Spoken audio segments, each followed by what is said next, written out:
ดังกำเกวียนดังแสงเทียนดวงน้อยคอยนำทาง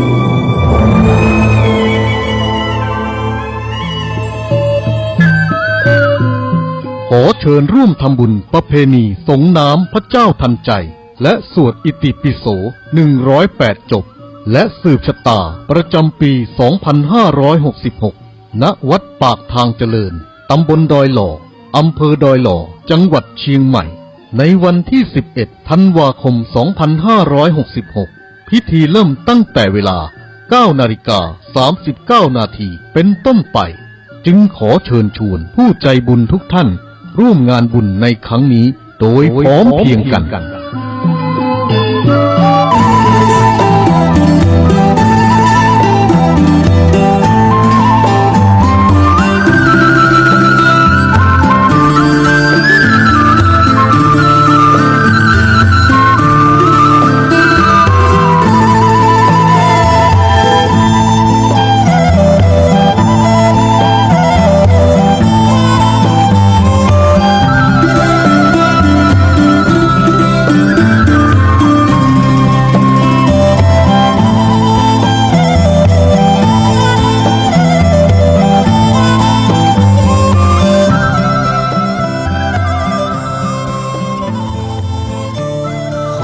นอบน้อ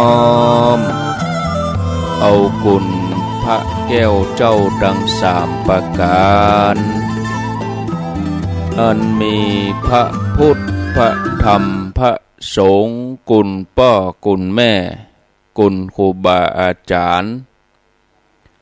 กุณศีลธรรมกรรมฐานจงมาปกห่มรักษาครูบาอาจารย์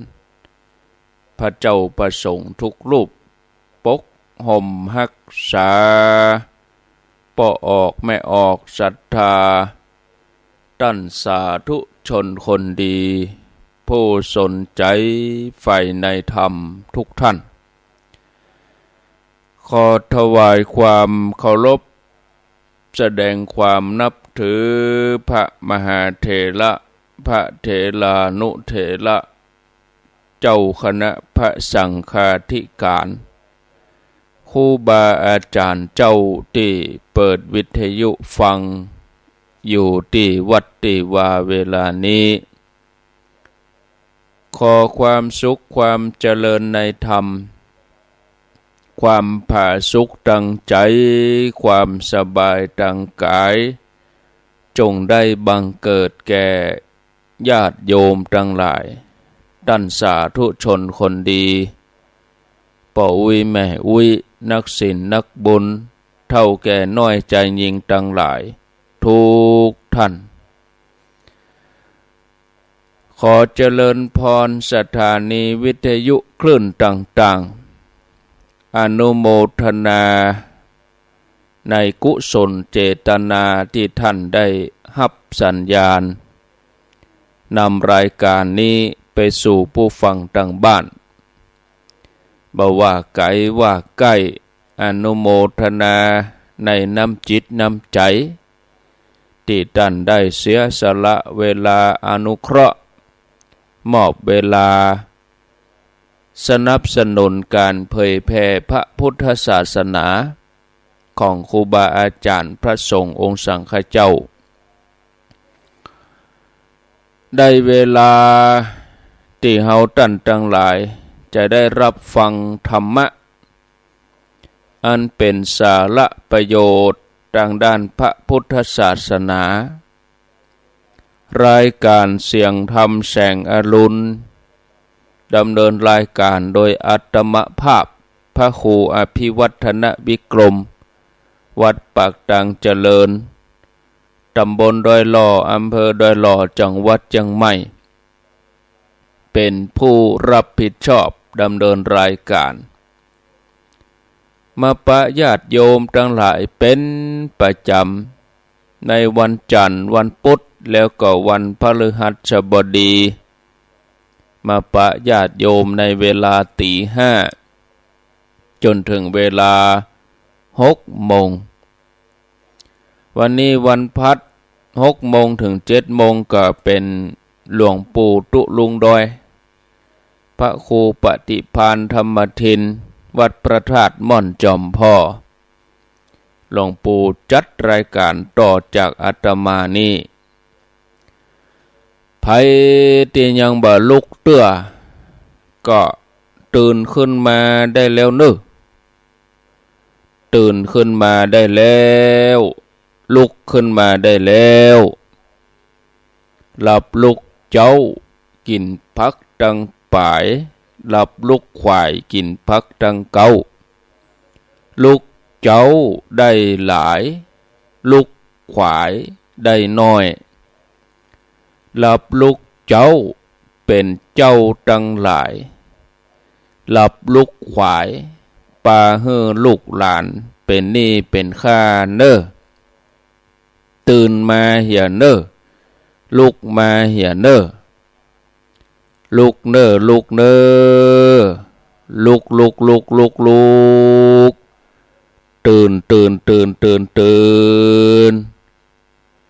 ตื่นได้แล้วลุกได้แล้วญาติโยมท่านทั้งหลายลุกเจ้าตื่นตัวเจ้าบัวกาบหันเยื่องนาพังพร้อมลุกควายบอดตันหนตางกีดก้อม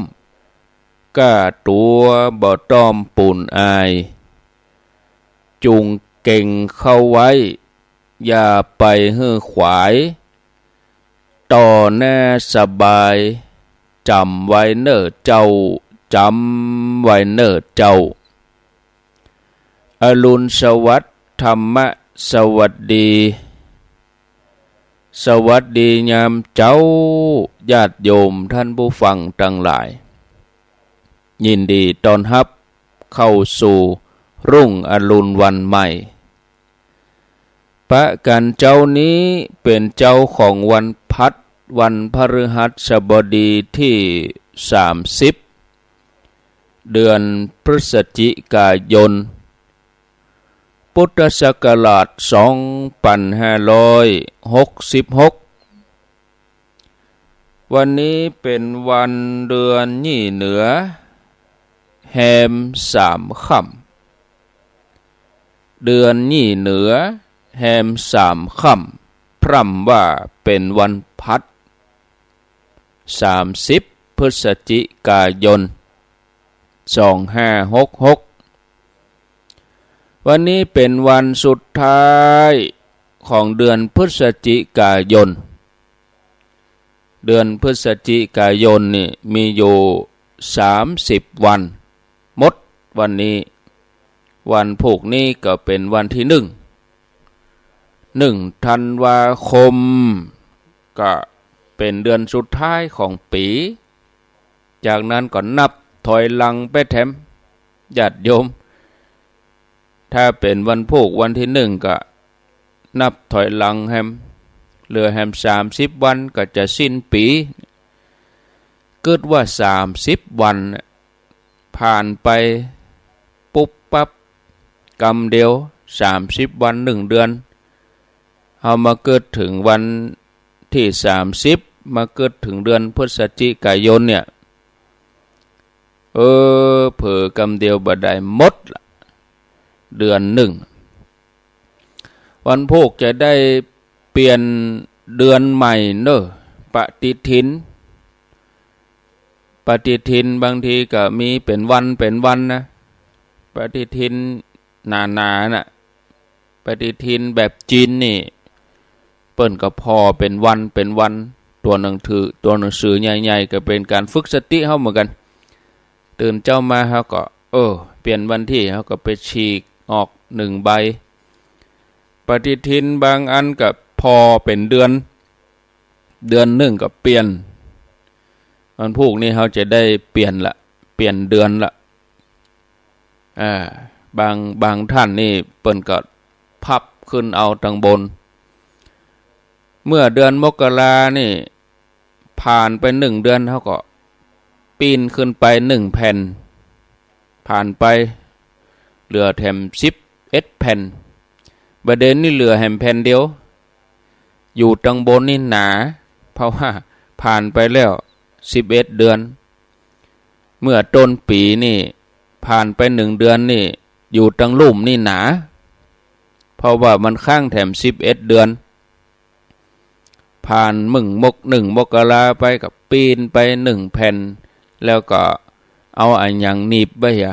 เอาตัวหนีบไปเหียเนี่ยผ่านไปแล้ว1 เดือนบางทีก็ญาติโยมเขาก็ฉีกออกเลย1 เดือนบางไปได้ปฏิทินบางไปเบอร์เดือนนี้เหลือแผ่นเดียวนะเนี่ยเหลือแผ่นเดียวนะอันนี้จังทุกขานัตตาเกิดขึ้นตั้งอยู่ดับไปเนาะศรัทธาญาติโยมวันนี้จะมาอู้ถึงหัวข้อธรรมะเรื่องความโกรธอยู่มันเสี่ยงมันหายไปในเดือนนี้เหียเนาะญาติโยมเดือนหน้านี่เฮามาอู้กันละเรื่องความโกรธนะเดือนหน้านี่เราจะมาอู้กันในเรื่องของสติในเรื่องของทานเรื่องศีลเรื่องภาวนาเรื่องการทำบุญเนาะมาอู้กันต่อท่านสาธุชนพุทธบริษัททั้งหลายในครั้งสมัยพุทธกาลมีสามีภรรยาคู่หนึ่งสามีนี่เป็นพราหมณ์นับถือพราหมณ์ที่มีพระพรหมเป็นผู้สร้างโลกส่วนผู้เป็นภรรยานี่นับถือพระพุทธศาสนามีองค์พระสัมมาสัมพุทธเจ้าเป็นสรณะเป็นที่เปิ้งปฏิญาณตนเป็นพุทธมามกะเจริญพุทธานุสติเป็นประจำด้วยการบริกรรมว่าพุทโธพุทโธ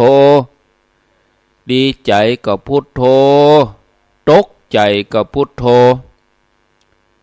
ตึงผัวตึงเมียนี่ก็อยู่กันอย่างดีบ่เคยมีเรื่องทะเลาะบ่เคยมีเรื่องบาดหมางใจกันในเรื่องของศาสนาเมียจะไปวัดไปวาไปไหว้พระฟังธรรมฟังเทศรับศีล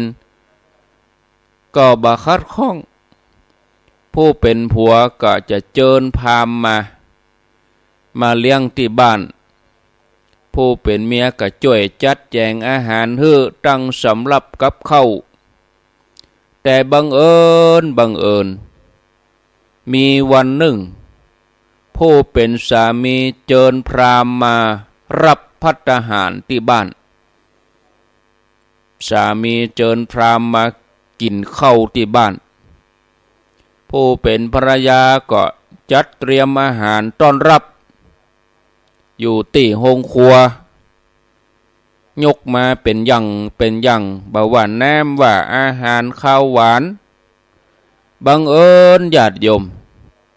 ผู้เป็นภรรยาทำภาชนะหลุดจากมือ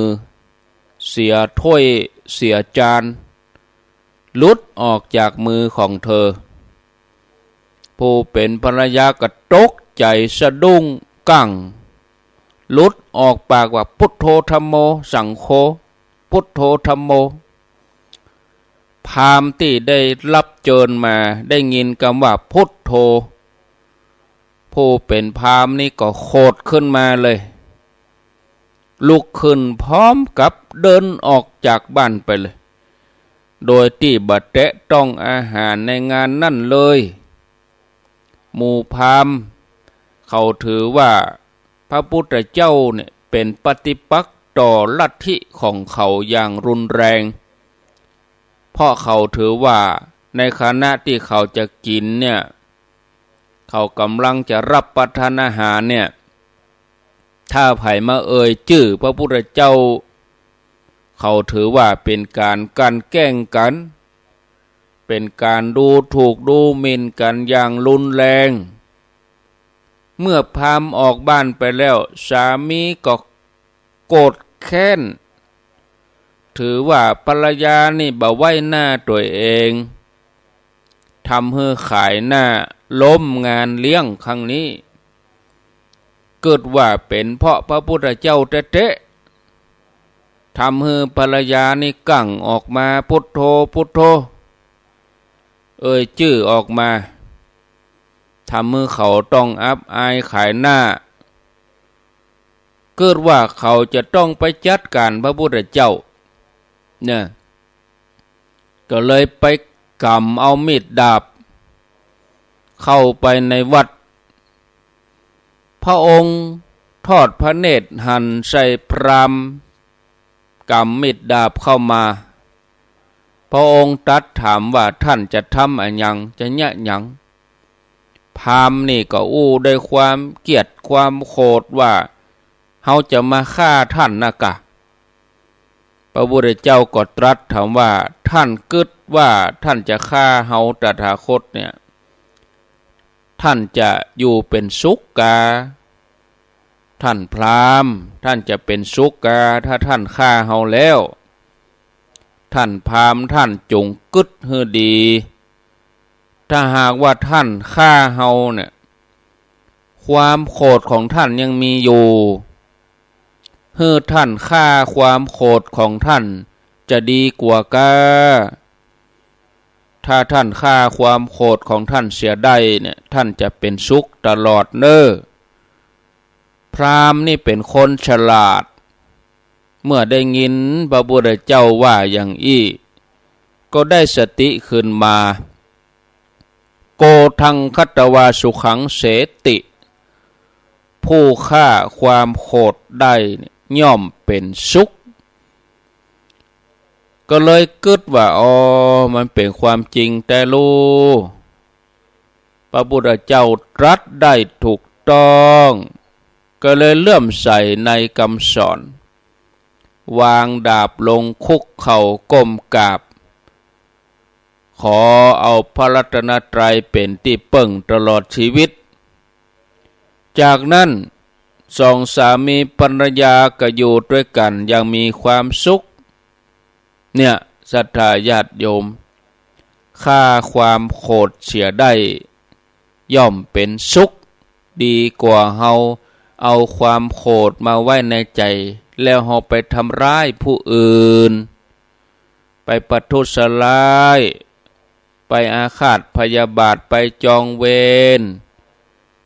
บางทีมีความโกรธถึงขั้นลงไม้ลงมือต้องฆ่าความโกรธ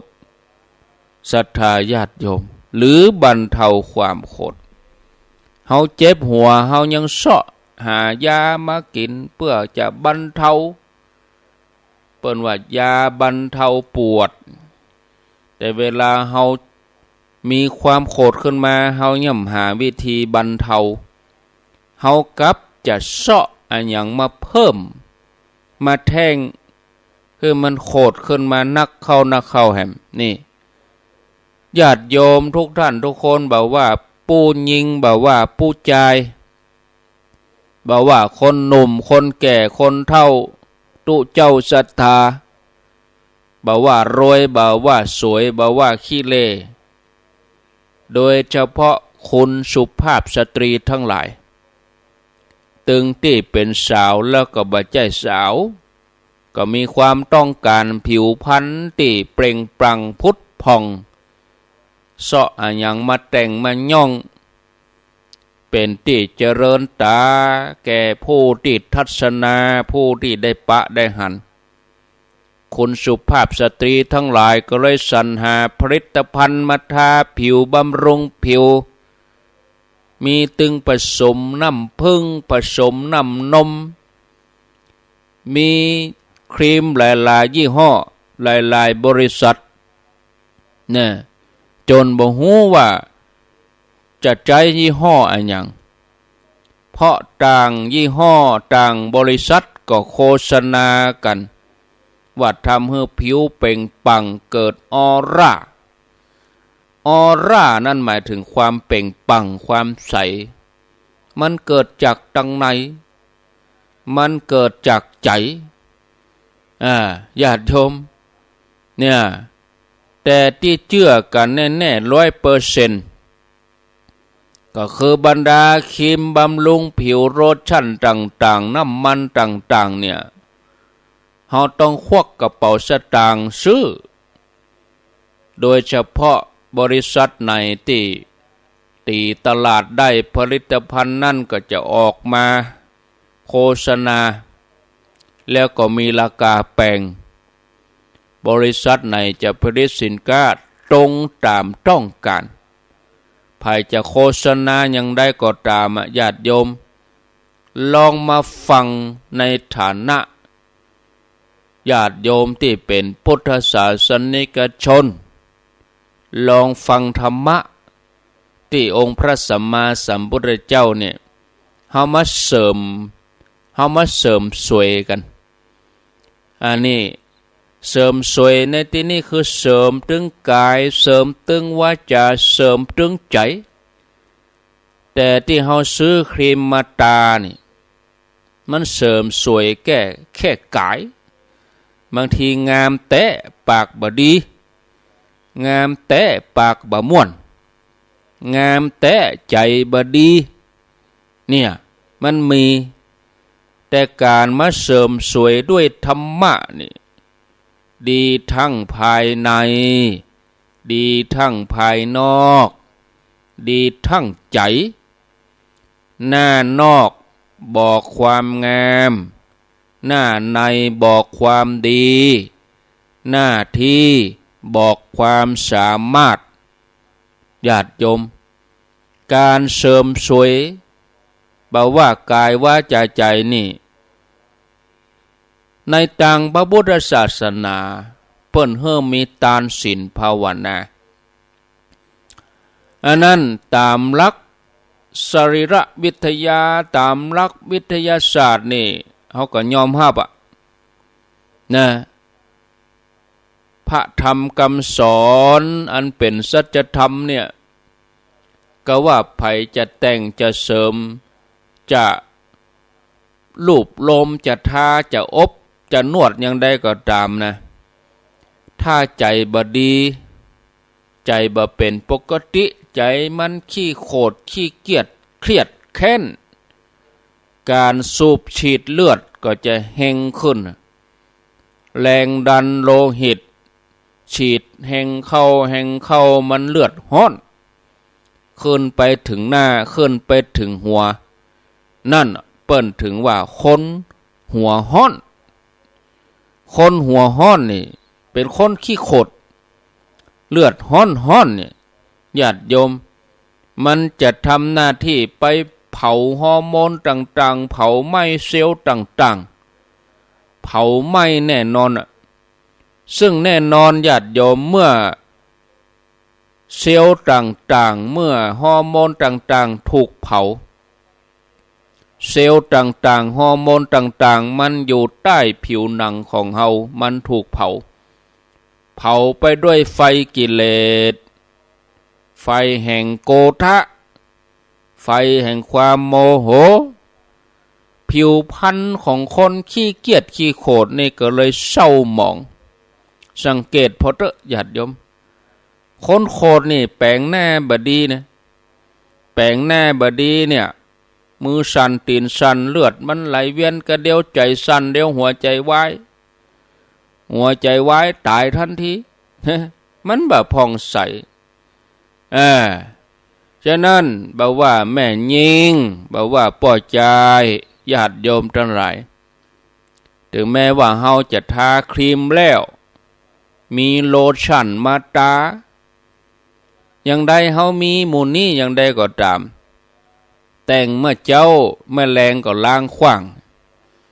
เนี่ยสู้เอาศีลธรรมกรรมฐานมาประดับคลุ้มครองทั้งกลางวันและกลางคืนเอาแต่งย่องนี่มันเอาไปเฉพาะกลางวันเฉพาะงานกลางคืนก็เฉพาะงานถึงเวลาจะนอนก็ล้างทิ้งเช็ดขว้างอาบน้ำชำระเหี่ยเฮาเชื่อในกรรมพระพุทธเจ้าเตอะว่าอย่าเป็นคนที่มักโขดเฮามาเสริมสวยใบหน้าด้วยการยิ้มเนี่ยยิ้มบ่ออกก็ฝืนยิ้มอาจจะยิ้มสดบ่ได้ก็ยิ้มแห้งฝึกยิ้มไว้ก่อนเนี่ย วันนี้คุณยิ้มแล้วหรือยังใส่น้ำใจเข้าไปแถมเพื่อมันเพิ่มความสดชื่นบ่เพื่อมันยิ้มแห้งๆใส่น้ำใจเข้าไปมันจะเป็นยิ้มแบบจุ่มแบบเย็นเพื่อฝึกจนเคยชินเป็นนิสัยยิ้มได้ทุกสถานการณ์ฝนตกก็ยิ้มได้แดดออกก็ยิ้มได้หิวก็ยิ้มได้โดนด่าก็ยิ้มได้นะยิ้มได้นะเพราะว่าการยิ้มในมันไปซื้อไหนบ่จะมีมันมีที่เฮามันบ่ได้เจ้าที่ไหนรอยยิ้มมันเป็นของเฮาเอาออกมาใจยิ้มแล้วมันสุ่มสื่นหัวใจผิวพรรณผ่องใสอย่างอี้ย่ำเอาเตื้อกะแล้วจะไปเอาอย่างมาตาเอาโลชั่นเอาครีมที่ไหนญาติโยมรอยยิ้มนี่สร้างความสดชื่นได้อย่างดีท่านผู้ฟังญาติโยมได้ได้จ่ามาเรื่องความโคตรความโคตรนี่มันบ่มีกุลมันมีแต่โทษมันมีประโยชน์เนี่ยมันมีแต่ทำลายมันมีแต่ความพินาศฝ่ายเดียวแต่เฮาเนี่ยหยังเฮาถึงชอบมันเนี่ยหยังเฮาถึงฮักมันอันหยังที่มันบ่ถูกใจบ่เปิงใจเนี่ยหยังเฮาถึงเรียกมันมาใช้ห้องมันมาแสดงทั้งที่มันบ่น่าดูมันบ่น่าชมมันทำมือเฮาเปลี่ยนไปเนี่ยหยังเฮาถึงห้องมาใจทุกคนฮู้อยู่ว่าความโคตรมันบ่ดีเมื่อบ่ดีห้องมันมาใจเนี่ยหยังญาติโยมทั้งหลายคนเฮานี่มันก็แปลกเนี่ยเฮาก็ยังเอาชนะมันบ่ได้เฮาก็ยังตกอยู่ในอำนาจของมันอยู่ในภาษิตบาลีสันตตนิบาตอังคุตรนิกายปรากฏไว้เหมือนกันว่าโกทังปัญญายะอัตถินเทพึงตัดความโกรธด้วยปัญญามีอธิบายว่าปัญญานี่เป็นอาวุธที่ประเสริฐสูงสุดของมนุษย์เฮาถ้าเฮาเอาปัญญามาใคร่ครวญพิจารณาว่าความโกรธเนี่ยเฮาโกรธเฮือไผเฮาโกรธเรื่องอะไรหยังเรื่องที่เฮาโกรธเนี่ยมันแตะกำแตะที่โกรธเนี่ยมันมีประโยชน์ต่อไผพ้องถ้าเฮานำมาพิจารณาอย่างอี้เนี่ยญาติโยมเฮาจะคิดว่าเฮาไปเสียเวลาไปเหี่ยเนี่ยเฮาหาประโยชน์จากความโกรธได้อย่างใดเนี่ยเฮาบ่หารโทษของความโกรธเลยกะความโกรธนั่นทำให้เสียพี่เสียน้องเสียญาติเสียการเสียงานบางทีความโกรธทำให้เสียชีวิตมีข่าวเหมือนกันเปิ้นขี่รถไปใกล้ๆเปิ้นกดแตรกำลังจะแต่งงานกันเดือนหน้าเป็นตำรวจออกกัดออกอย่างบัดเจิญเรียบร้อยขี่รถไปใกล้นักเลงอันธพาลคนมักโคตรกดแตรบ่ได้เอารถไปไล่เบียดเปิ้นเอาปืนยิงเปิ้นฝ่ายว่าที่เจ้าบ่าวนั่นตายไปเหียนั่นด้วยความโกรธนั่นศรัทธาญาติโยมแล้วได้ประโยชน์อะไรอย่างกับความโกรธ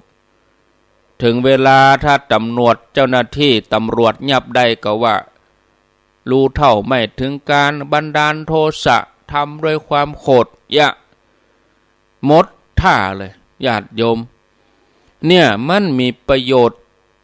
มีกระโทษมีกระภัยเฮาลองเอาพิจารณาพอญาติโยมมีครั้งหนึ่งพระพุทธเจ้าเปิ้นประทับอยู่ที่วัดเวลุวันเมืองราชคฤห์มีพราหมณ์คนหนึ่งชื่อว่าอะโกชกะพราหมณ์คนนี้เข้าไปด่าพระพุทธเจ้าด้วยคำหยาบคำร้ายกาจคำรุนแรง มันบ่ใช่เป็นกรรมของสุภาพชนคือบ่ได้ใช่กรรมเป็นของอริยชนบ่ใช่กรรมของกัลยาณชนเป็นกรรมของคนพาลพระพุทธเจ้าถามว่าโอ้ท่านอโกศกพราหมณ์เวลาท่านอยู่ที่บ้านของท่านท่านเคยมีญาติมิตรมาเยี่ยมพ่องกอถามพราหมณ์ก็บอกว่ามีมาเป็นเตื้อมาพ่องพระพุทธเจ้าถามว่าท่านพราหมณ์เคยจัดสิ่งของกินของอะไรอย่างต้อนรับก็เคยดาขันเข้าเคยตั้งสำรับกับเขาต้อนรับแขกที่มาเยี่ยมท่านก็พราหมณ์ก็กราบทูลว่าก็มีเป็นเตื้อเป็นครั้งเป็นคราวพระพุทธเจ้าก็ถามว่าถ้าแขกเหล่านั้นบรับของบริโภคของท่านเอามากินมาดื่มเสียแล้วของเหล่านั้นจะเป็นของไผ่จะตกเป็นของไผ่ผู้ใดพราหมณ์ก็ว่าถ้าเขาบ่กินของเหล่านั้นเมื่อบ่มีผู้รับก็ต้องตกเป็นของข้าเองเนี่ยพระพุทธเจ้าพระองค์ก็ตรัสต่อไปว่าดูก่อนท่านพราหมณ์เรื่องนี้มันก็อย่างเดียวกันท่านมาด่าเฮาว่าท่านบ่พอใจอย่างอันอย่างอีเฮาบ่รับกรรมด่ากรรมว่านั่นเน้อกรรมด่ากรรมว่านั่นเฮาบ่อยากได้เฮาบ่ต้องการจะนั่นกรรมด่ากรรมแจ้งนั่นเนี่ยกรรมว่าของท่านนั้นก็กลับไปเป็นของท่านผู้เดียวเนี่ยผู้ใดถูกด่าแล้วด่าตอบผู้ใดโคดก็โคดตอบนี่มันดีผู้นั้นห้องว่าเป็นผู้ที่บริโภคร่วมกันได้มานั่งร่วมกินด้วยกันส่วนเราตถาคตนั้นบ่ขอบริโภคร่วมกับท่านนี่ญาติโยมวิธีนี้เป็นวิธีของพุทธเจ้าถ้าเฮาจะลองเอาวิธีนี้ไปใจพ่องก็น่าจะเป็นประโยชน์เด้อในการดำเนินชีวิตของเฮาในปัจจุบันนี่เพราะปัจจุบันนี่คนเฮามันขี้โคตรนักอย่างน้อยก็เกลียดอย่างน้อยก็โคตรไผบอกไผเตือนอย่างทั้งที่มันเป็นเรื่องดีนี่เป็นความปรารถนาดีบ่แต้มว่าไผจะไปบอกไปเตือนเปิ้นก็ปล่อยให้ลุอยู่หั่นน่ะเปิ้นฮักเปิ้นเตือนแล้วเวลาเปิ้นบอกเปิ้นเตือนนี่เกลียดโคตรพอใจกำนี้ไผจะไปเตือนกำนี้ไผจะไปบอกนะเปิ้นบอกเปิ้นเตือนก็รับฟังเอาพิจารณาแต่กรรมแต่กาก็เอามาพิจารณาให้ทวนทีเปิ้นหวังดีเปิ้นถึงบอกถึงเตือนบางคนนี่บอกอย่างเตือนอย่างบ่ได้หาว่าตัวเก่าใหญ่แล้วหู้แล้วลวกแล้วผลสุดท้ายเป็นจะได้เนี่ยญาติโยมฉะนั้นคนที่ได้ชื่อว่าบัณฑิตเมื่อมีผู้บอกต่างเปิ้นต้องขอบคุณคนที่บอกคนที่แนะนำถือว่าเป็นคนที่จี้ขุมทรัพย์ฮือแหมซ้ำก่อนเนี่ยเปิ้นหวังดีเนี่ยเปิ้นจี้ขุมทรัพย์ฮือต้องขอบคุณกะอย่าไปโคดเปิ้นกะเนาะเอาแล้วญาติโยมได้ได้จ่ามาก็หันว่าพอสมควรแก่เวลาบัดนี้5:45ตามสัญญาวันนี้นะทุกวันพฤหัสบดีจะเปิดฉายให้ท่านทั้งหลายโทรมาแต่ยังไม่โทรเตื้อ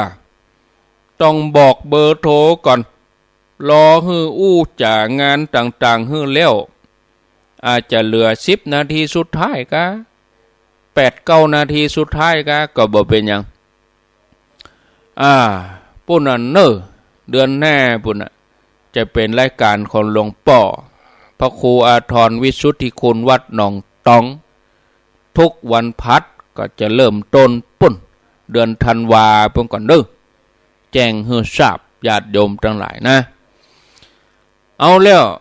พ่อแม่ศรัทธาญาติโยมก็จะประชาสัมพันธ์ข่าวสารงานบุญเหี่ยก่อนที่ใกล้เข้ามานี่ก็ต้นเดือนธันวานี่ก็งานประเพณีส่งน้ำพระเจ้าตันใจสวดอิติปิโส108แล้วก็ตานห้องน้ำที่วัดปากตังเจริญวันที่11ธันวาคมเนอะเวลา9 โมงครึ่งมาสืบจตาแล้วก็มาตานห้องน้ำตอนบ่ายก็ถวายเพลพระกินข้าวน้ำข้าวตอนแล้วบ่ญาติโยมก็จะออกไปเอี่ยวไปนั่นไปนี่ไปไหว้วัดใกล้หิมไปเอี่ยวพระบาทตากผ้ากาไปพระธาตุหลวงละปูนกาไปไหว้สรีระหลวงปู่ทองวัดพระธาตุสีจอมทองกาไปไหว้พระบรมสารีริกธาตุกาก็พอดีปิกมาถึงปากตังเจริญก็4-5 โมงอาบน้ำอาบหยัง6 โมงก็เริ่ม6 โมงเริ่มพิธีพระสงฆ์ทั้งหลายมาถึงเขาก็จะได้สวดอิติปิโส108จุดเตียน108 เล่มปล่อยว่าวไฟโคมไฟ108 ดวงในวันที่11ธันวาสวดอิติปิโส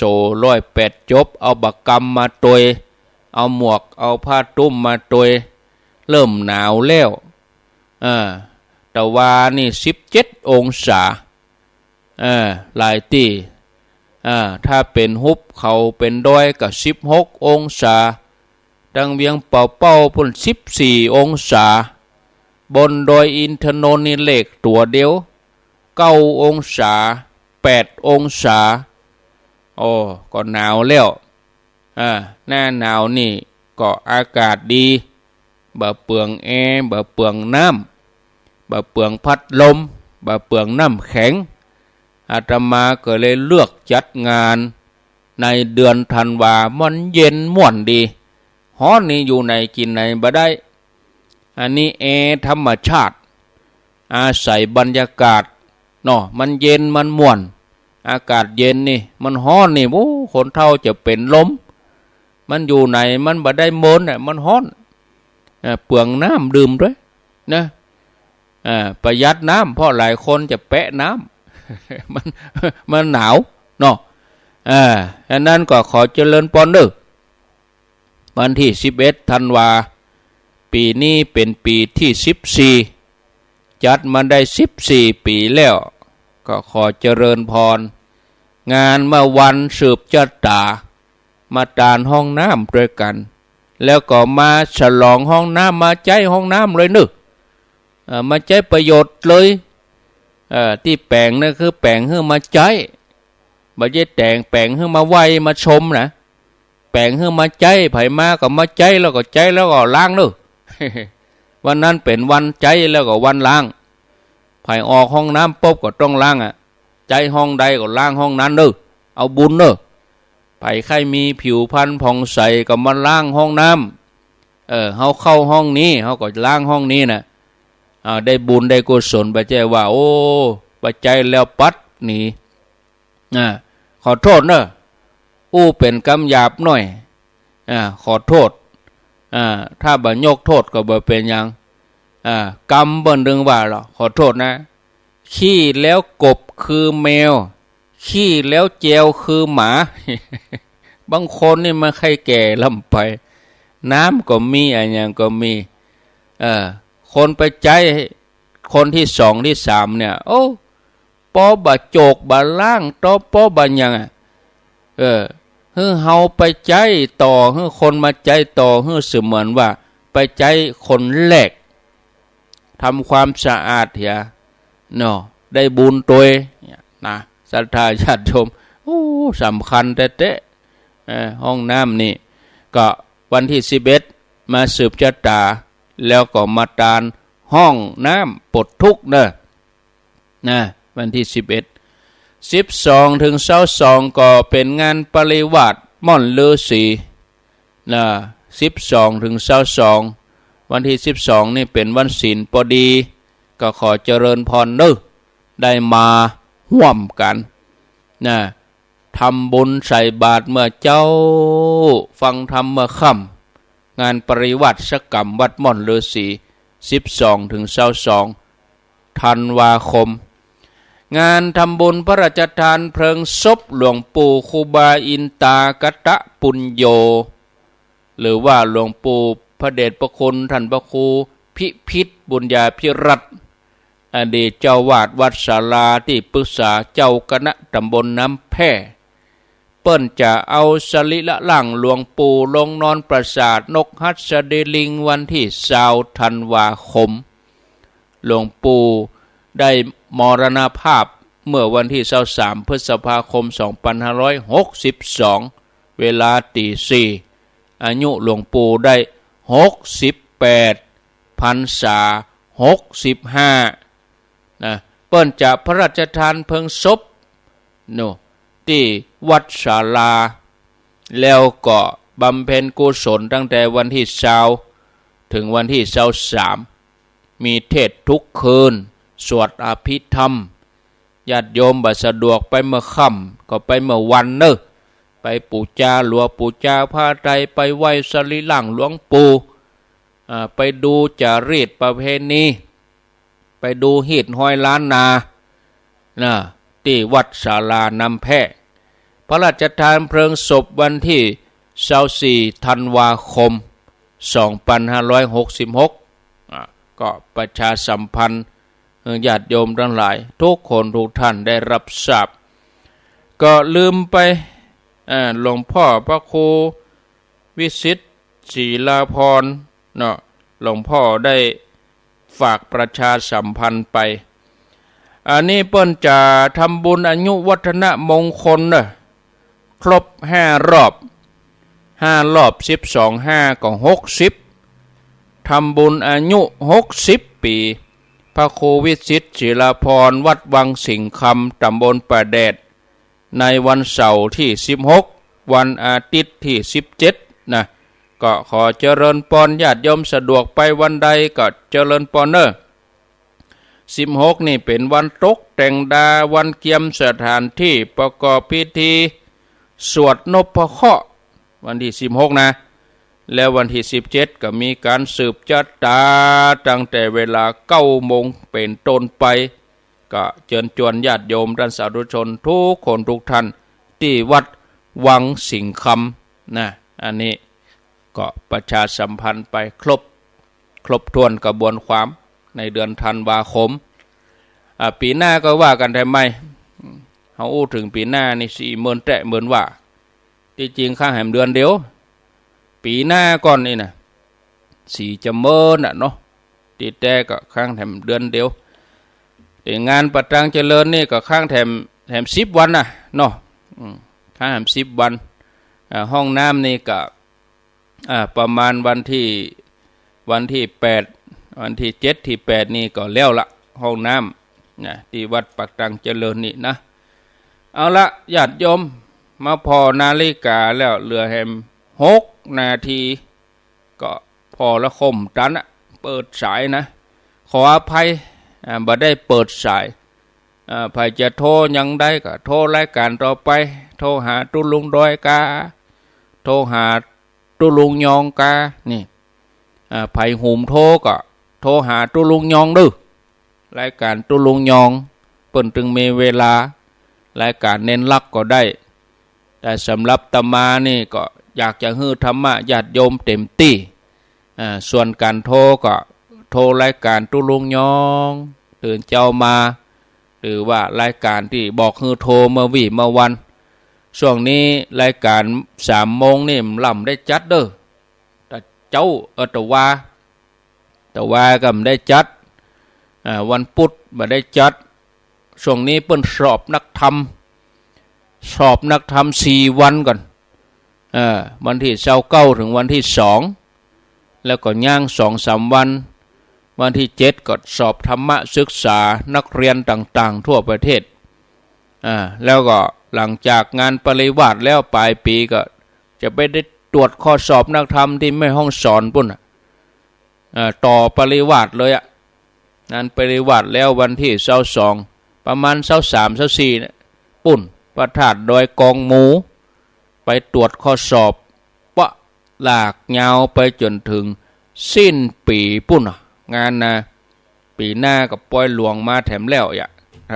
งานเข้ากรรมก็มาจอแล้วนี่วัดวาต่างๆเปิ่นปอมมาจอแล้วงานเข้ากรรมนะ